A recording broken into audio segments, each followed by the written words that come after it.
नमस्कार, मैं हूं राज और आप देख रहे हैं प्योर पॉलिटिक्स। तो पश्चिम बंगाल में ममता बनर्जी के लिए एक के बाद एक बुरी खबर आ रही है। पहली खबर तो यह है कि आखिरकार सरकार ने एनसीपीआई को मान्यता दे दी है। अभी आधिकारिक तौर पे मान्यता नहीं दी है, लेकिन सरकार ने उनको बुलावा भेजा ऑल पार्टी मीटिंग में शामिल होने के लिए, और सुदीप बंदोपाध्याय एनसीपीआई के नेता हो गए और काकोली घोष दास्तीदार वो चीफ विप बन गई हैं। इस खबर पे मैं बाद में आऊँगा।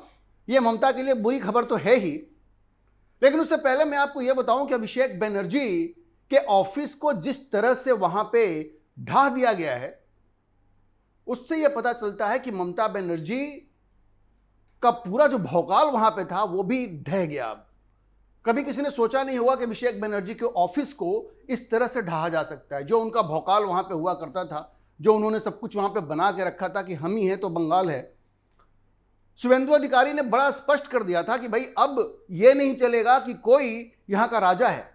और अभिषेक बनर्जी जब तक ममता बनर्जी का शासन रहा तब तक वो अपने आप को राजा समझ रहे थे। कुछ भी कह दिया, कुछ भी कर दिया, कोई बोलने वाला नहीं था। वैसे वो मुश्किल में तो बहुत हैं।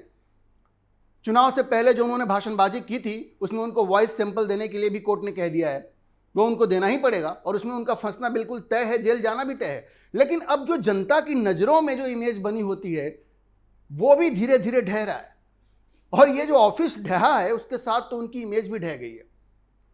अब देखिए, अमतला एक जगह है, वहां अभिषेक बनर्जी का जो ऑफिस है उसको बुलडोजर से ढा दिया गया। उसको बुलडोजर से शनिवार को ढा दिया गया। और क्यों ढहा गया?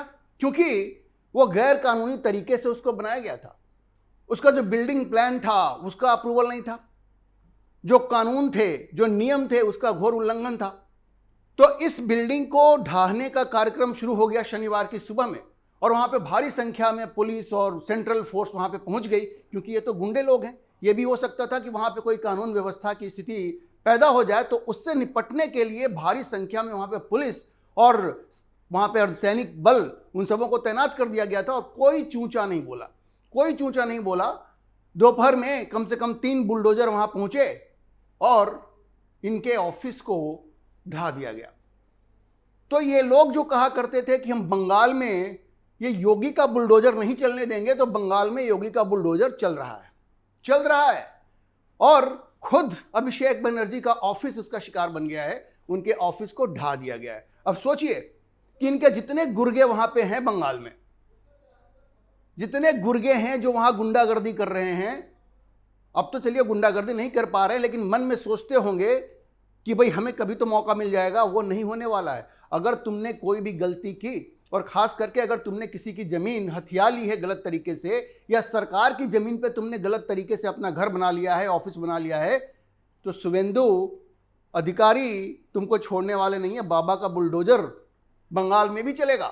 एक बात तो आप मान लीजिए कि योगी आदित्यनाथ ने एक ऐसा रास्ता दिखाया है कि पूरे देश में ये गुंडों मवालियों को ठीक करने का एक बड़ा हथियार मिल गया है। आमतौर पे जो लोग भी एक अपना घर भी बनाते हैं तो उसमें कुछ जमीन तो कब्जा कर ही लेते हैं, और ये सिखाया योगी आदित्यनाथ ने कि उसको तो बिल्कुल ढहा जा सकता है। और आपको पता है, ये लोग सुप्रीम कोर्ट गए थे।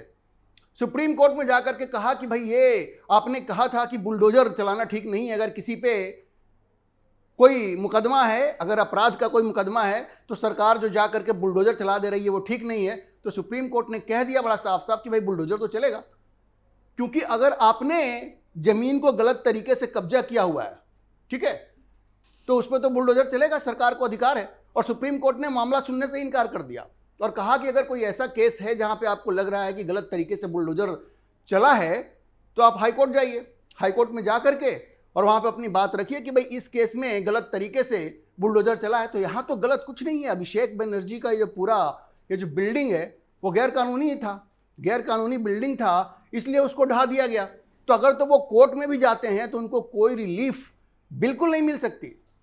अब देखिए, राज्य सरकार के एक वरिष्ठ अधिकारी ने कहा कि भाई हम लोगों ने ये जो एक्शन लिया है ये पूरे प्रोसेस को, पूरे एडमिनिस्ट्रेटिव प्रोसेस को पूरा करने के बाद लिया है। कि मतलब ये कोई नहीं कह सकता कि कुछ गलत किया है। जो भी पेपर वर्क है उसको पूरा किया गया है। भाई ये एक अवैध निर्माण था और उसको हम लोगों ने ढा दिया। तो इसमें कोई राजनीतिक बदले की भावना से कोई कार्रवाई नहीं हुई है।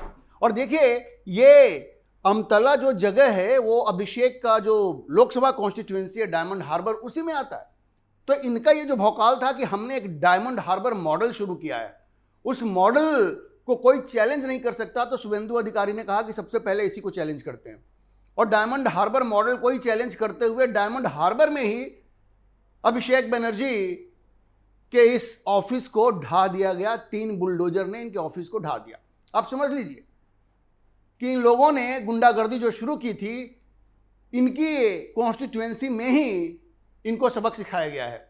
और वहां से जो भारतीय जनता पार्टी के विधायक हैं अमतला से, अग्निश्वर नास्कर, उनका कहना है कि भाई ये सब लोग जानते हैं इस एरिया में कि अभिषेक बनर्जी ने जो पार्टी ऑफिस बनाया था वो बिल्डिंग रूल्स के खिलाफ था, लेकिन भाई इनकी सरकार थी, कोई बोलता नहीं था। आपको पता होगा ऐसे भी बहुत सारे मामले थे जहां पे तृणमूल कांग्रेस के गुंडों ने कांग्रेस और सीपीएम इन पार्टियों के दफ्तरों पर कब्जा कर लिया, इन पार्टियों के दफ्तरों पर कब्जा कर लिया। और जब शुभेंदु अधिकारी की सरकार आई तब जाकर के इन लोगों को अपना अपना ऑफिस वापस मिला। सोचिए कितनी खुशी होगी कांग्रेस और सीपीएम के कार्यकर्ताओं में कि भाई हमारे ऑफिस को तृणमूल कांग्रेस के गुंडों ने कब्जा कर लिया। अब तृणमूल कांग्रेस की सरकार रहती तो वो तो उनको वापस मिल नहीं सकता था। तो जब भारतीय जनता पार्टी की सरकार बनी, शुभेंदु अधिकारी मुख्यमंत्री बने, तब जाकर के उनको ऑफिस वापस मिला। तो समझिए कि पश्चिम बंगाल से गुंडा राज बिल्कुल खत्म होने वाला है। और जिस तरह से अभिषेक बनर्जी के ऑफिस को ढहा गया है, उससे तो बड़ा स्पष्ट है कि वहां पे अब कोई गुंडागर्दी नहीं चलने वाली है। तो देखिए, बंगाल में तो शुभेंदु अधिकारी पूरा इलाज कर रहे हैं। ममता बनर्जी, अभिषेक बनर्जी, कल्याण बनर्जी, महुआ मोइत्रा, इन सबों का बढ़िया इलाज हो रहा है। अंडे तो चल ही रहे हैं इनके ऊपर। अब सरकार का तो उसमें सीधा सीधा हाथ नहीं है, लेकिन लोगों के अंदर इतना रोष है कि इन पे अंडे पड़ रहे हैं। अभिषेक बनर्जी पे अंडे पड़ गए, महुआ मोइत्रा के ऊपर अंडे फेंके ही गए। और ममता बनर्जी एक बार गई कोर्ट में तो वहां चोर चोर के नारे लग ही गए। तो अब बचा क्या है? इनकी तो इज्जत भी गई। एक होता है ना कि लोग कहते हैं, राजनेता कहते हैं कि हमारे साथ पॉलिटिकल वेंडेटा है, कहते हैं कि राजनीतिक बदले की भावना से कार्रवाई की जा रही है हमारे खिलाफ। यहां तो लोग ही अंडे मार रहे हैं, तृणमूल कांग्रेस के कार्यकर्ताओं को खदेड़ रहे हैं कि लोगों ने इतना कट मनी लिया है, सिंडिकेट राज में इन लोगों ने इतना कट मनी लिया है। सरकारी कोई स्कीम है उसका भी फायदा लोगों को देने से पहले उसमें से कमीशन लिया इन लोगों ने। सड़क पे कहीं भी बैरियर लगा दिया, पैसा तसीलना शुरू कर दिया। तो सारी जनता ने देखा है और अब वो गिन गिन करके बदले ले रही है। तो वो तो हुआ ही। अब देखिए, ममता बनर्जी ने लोकसभा के स्पीकर से कहा था कि भाई ये जो हमारी पार्टी से टूट के जो लोग गए हैं और एनसीपीआई को ज्वाइन कर लिया, एक छोटी सी पार्टी थी एनसीपीआई, जिसको इससे पहले कोई जानता नहीं था, त्रिपुरा की वैसे ये पार्टी है। तो ममता बनर्जी ने कहा कि भाई इस पार्टी को तो मान्यता नहीं मिलनी चाहिए, संसद में अलग बैठने की जो ये मांग कर रहे हैं वो इनकी मांग नहीं मानी जानी चाहिए। लेकिन सरकार ने मन बना लिया है कि भाई उसको मान्यता मिल जाएगी। स्पीकर ने मन बना लिया। अब देखिए, पार्लियामेंट्री अफेयर्स मिनिस्टर जो है किरण रिजिजू, उन्होंने एनसीपीआई को न्योता भेजा। रविवार को ये जो बैठक हुई, हमेशा संसद के सत्र से पहले एक ऑल पार्टी मीटिंग होती है, उसमें सब पार्टी के लोगों को बुलाया जाता है। तो किरण रिजिजू ने एनसीपीआई को भी बुलाया और एनसीपीआई के लीडर के तौर पे सुदीप बंदोपाध्याय को स्वीकृत किया कि भाई सुदीप बंदोपाध्याय एनसीपीआई के लीडर होंगे और काकोली घोष दास्तीदार उसकी चीफ व्हिप होंगी। हालांकि यह स्पष्ट किया गया है कि अभी तक इनकी जो मांग है कि इनको एक अलग ग्रुप के रूप में मान्यता दी जाए, वो अभी अंडर कंसिडरेशन है। उस पर अभी फैसला नहीं हुआ है, वो अभी अंडर कंसिडरेशन है। लेकिन एनसीपीआई के नेता के तौर पे सुदीप बंदोपाध्याय और चीफ व्हिप के तौर पे काकोली घोष दास्तीदार को इस बैठक में बुलाया गया। तो एक तरह से मान्यता मिल ही गई है, अब सिर्फ खानापूर्ति बाकी है, अब कागजी कार्रवाई बाकी है। सरकार ने अपनी मंशा बड़ी स्पष्ट कर दी है कि वो एनसीपीआई को एक अलग ग्रुप के रूप में मान्यता देने जा रही है। और संसद में इन लोगों ने स्पष्ट कहा हुआ है कि एनडीए को सपोर्ट करेंगे। तो ये ममता बनर्जी के लिए बहुत बड़ा झटका है और ये शनिवार का दिन उनके लिए बड़ा खराब रहा। एक तरफ अभिषेक बनर्जी का ऑफिस ढा दिया गया और दूसरी तरफ किरण रिजिजू ने न्योता भी भेज दिया सुदीप बंदोपाध्याय को और काकोली घोष दास्तीदार को कि आप लोग आइए। तो ममता बनर्जी की राजनीति जो खत्म हो रही थी, धीरे धीरे जो कुछ बचा हुआ था वो भी उनके हाथ से निकल रहा है। तो देखिए, जो मानसून सत्र शुरू होने वाला है, जो 20 जुलाई से 13 अगस्त तक चलेगा, ये बड़ा हंगामेदार होने वाला है, इसमें तो कोई शक ही नहीं है। 20 जुलाई से 13 अगस्त तक ये जो संसद सत्र चलेगा, इसमें हंगामा तो होगा ही होगा। ये भी बड़ा स्पष्ट हो जाएगा कि मोदी सरकार ने किस तरह से अपने मिशन 360 को पूरा किया है। यह मिशन 360 जो सरकार की नज़र में था कि हम तो उसको पूरा करेंगे। पिछली बार यह जो डिलिमिटेशन का बिल आया था, जिसमें कि ये वीमेंस रिजर्वेशन बिल भी था, वो जब से गिरा तब से सरकार ये चाह रही थी कि मिशन 360 हमें पूरा करना पड़ेगा। और देखिए, वो मिशन 360 पूरा हो चुका है।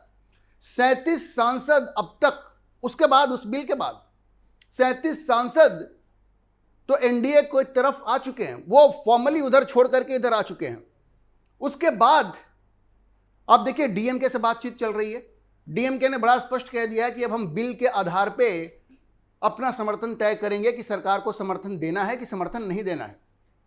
बड़ा स्पष्ट कर दिया। और देखिए, डीएमके के साथ कांग्रेस ने जो गद्दारी की है, उसके बाद तो स्टालिन बड़े गुस्से में है। स्टालिन ने क्या कहा है?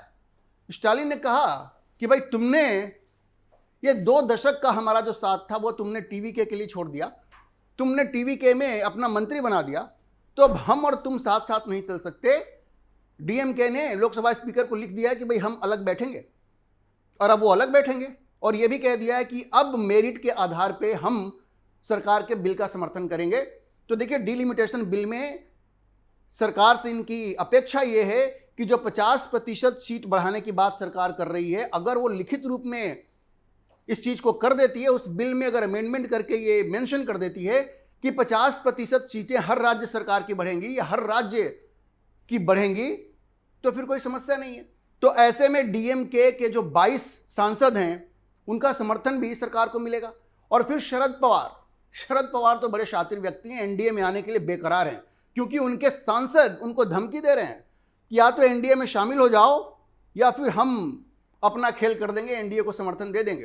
हालांकि खबर ये आ रही है कि भारतीय जनता पार्टी चाहती है कि एनसीपी को एनडीए में शामिल करने से पहले ये जो दोनों दल हैं, जो दोनों गुट हैं एनसीपी के, एक शरद पवार का जो गुट है और अजीत पवार का जो गुट है, जिसका नेतृत्व सुनेत्र पवार कर रही हैं अब अजीत पवार की मृत्यु के बाद, ये दोनों साथ में आ जाएं।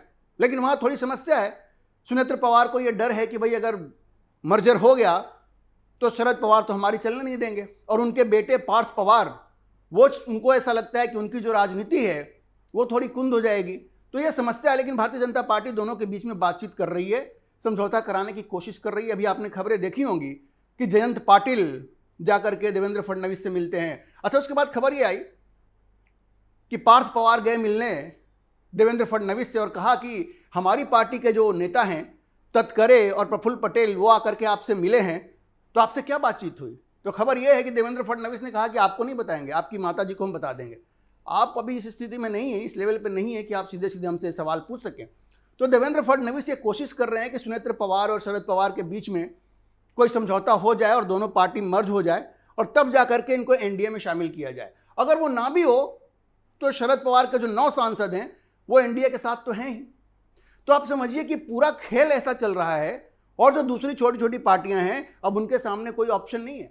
जैसे झारखंड मुक्ति मोर्चा है, उनके भी तो 50% सीट बढ़ेंगे ना, तो कैसे वो जाकर के अपने लोगों को बोलेंगे कि हमने क्यों विरोध किया? अखिलेश यादव के सामने भी यही समस्या है।